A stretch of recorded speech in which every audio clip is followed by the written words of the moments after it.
स्वामी विवेकानंद की एक बात जो मुझे काफी प्रेरित करती है, उन्होंने कहा था, बहुत सारे बच्चों ने राष्ट्रवाद पर भाषण दिया है। उन्होंने कहा था हिंदुस्तान के हर एक नागरिक के अंदर राष्ट्रवाद की भावना का होना जरूरी है। और उनके जीवन की एक घटना जो मुझे प्रेरित करती है, वो जब एक बार भारत से विदेशी यात्रा पर गए, विदेश की यात्रा पर जब विदेश की सरजमी पर जैसे ही उनका कदम पड़ा, वहां के कुछ लोग उनका अभिवादन करने, उनका स्वागत करने आए। उन्होंने स्वामी विवेकानंद जी के सामने हेलो कहा। स्वामी जी ने हाथ जोड़े, प्रणाम किए।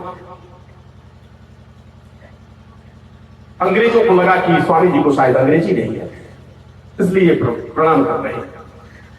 अगली बार उन्होंने कहा कि स्वामी जी आप कैसे हैं? स्वामी जी ने कहा I am fine, thank you.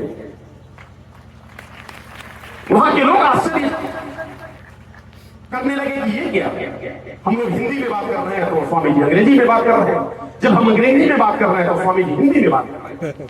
उन्होंने स्वामी जी से कारण पूछा, क्यों आप जब हम अंग्रेजी में बात करते हैं तो हिंदी में बात करते हैं, हिंदी में बोलते हैं तो आप अंग्रेजी में जवाब देते हैं, इसके पीछे कारण क्या है? तो स्वामी जी ने कहा कि इसके पीछे कोई कारण नहीं है, इसका केवल एकमात्र कारण है कि आपने अपनी मां का सम्मान किया तो मैंने अपनी मां का सम्मान किया, और जब आपने मेरी मां का सम्मान किया तो मैंने आपकी मां का सम्मान किया। ये राष्ट्रवाद। हिंदुस्तान की बात आ जाए, पूरी देश को एक मुट्ठी में हो जाना चाहिए। 1903 में मौलाना महमूद अजहर से किसी हिंदुस्तानी ने पूछा कि साहब आप कौन है? उन्होंने कहा कि मैं मुसलमान हूं। उसने कहा कब तक मुसलमान है? उन्होंने कहा तब तक मुसलमान हूं जब तक मेरे देश पर कोई संकट नहीं आ जाता है। जिस दिन मेरे हिंदुस्तान पर कोई संकट आ जाएगा, कोई समस्या आ जाएगी, तो मैं केवल हिंदुस्तानी हूं, हिंदुस्तानी हूं, हिंदुस्तानी।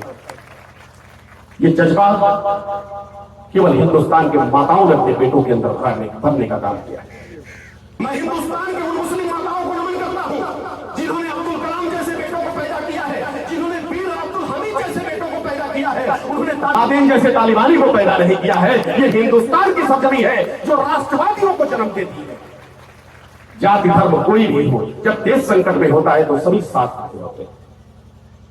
और किसी कवि ने लिखा कि रोशनी का कुछ न कुछ इम्कान होना चाहिए। अभिषेक भाई, आप पूरे लश्कर को संभाले हुए हैं, वहां रुके हुए हैं, और मुझे विश्वास है कि आप इसीलिए खड़े हैं कि दोनों भाग मत जाओ।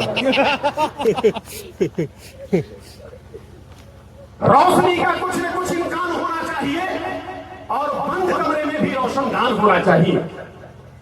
रोशनी का कुछ न कुछ इम्कान होना चाहिए, बंद कमरे में भी रोशनदान होना चाहिए।